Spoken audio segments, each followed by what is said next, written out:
గుంటూరులో సీఎం చంద్రబాబు నాయుడు మాట్లాడుతున్నారు. ఇప్పుడు అలా చూద్దాం. Jyotiraditya and also is a royal family. You have to understand this. Being a royal family, to go to Stanford and also Harvard is impossible. There is a complacency. That is his determination. I am very happy.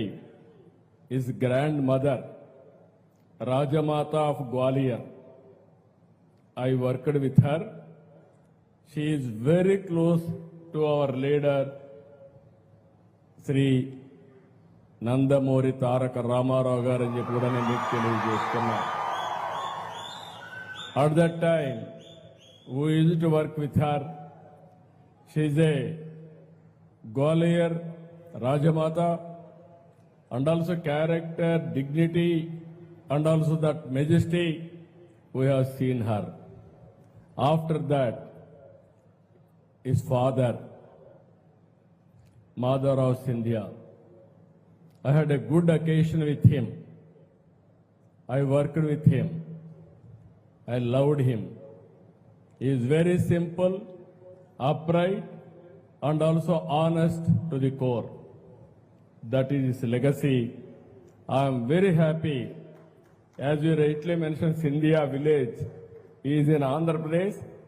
Now it is part of Visakhapatnam city itself.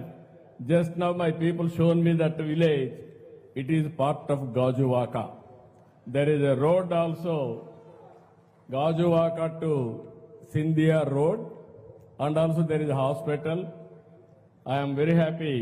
Very soon, my friend will go there and visit that road and travel in that road. That is your legacy.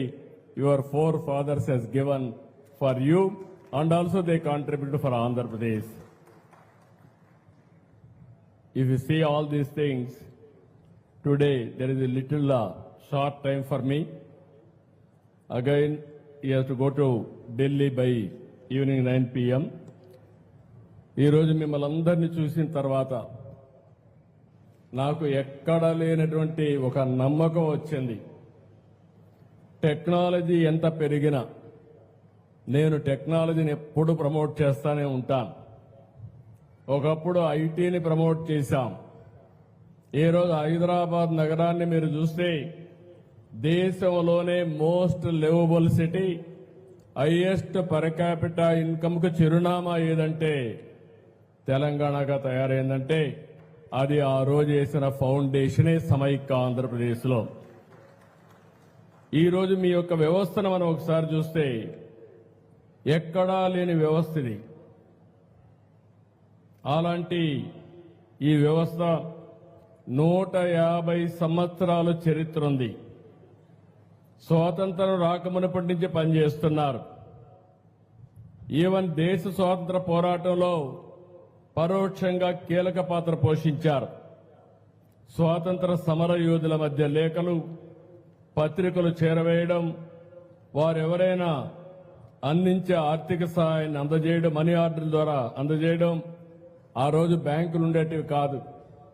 మేము చిన్నప్పుడంతా కూడా ఎవరు డబ్బులు పంపించినా money order ద్వారా పంపిస్తే అది అందించినటువంటి వ్యక్తులు ఇక్కడుండే గ్రామీణ డాక్ సేవకులేనని చెప్పి కూడా నేను మీకు తెలియజేస్తున్నా. అదే సమయంలో తర్వాత రాను రాను ఆ రోజు నేను చూశాను.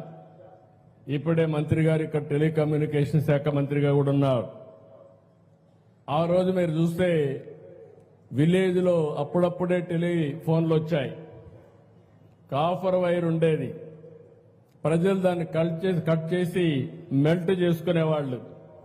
అంటే అమ్ముకుంటే దాని మీద ఎక్కువ లాభాలు వస్తాయని. అప్పుడు లైట్నింగ్ కాల్ ఉండేది, ఎమర్జెన్సీ కాల్ ఉండేది. లైట్నింగ్ కాల్ చేస్తే ఒక వారం రోజులు అయ్యేది. ఎమర్జెన్సీ కాల్ అంటే జీవితంలో ఎప్పుడు వచ్చేది కాదు. ఈ రోజు ఆ రోజు నేను ఒకటే చెప్పాను, మీ అందరికీ ఐడియా ఉంటుంది. అందరికీ సెల్ ఫోన్లు రావాలని కోరుకున్నాను.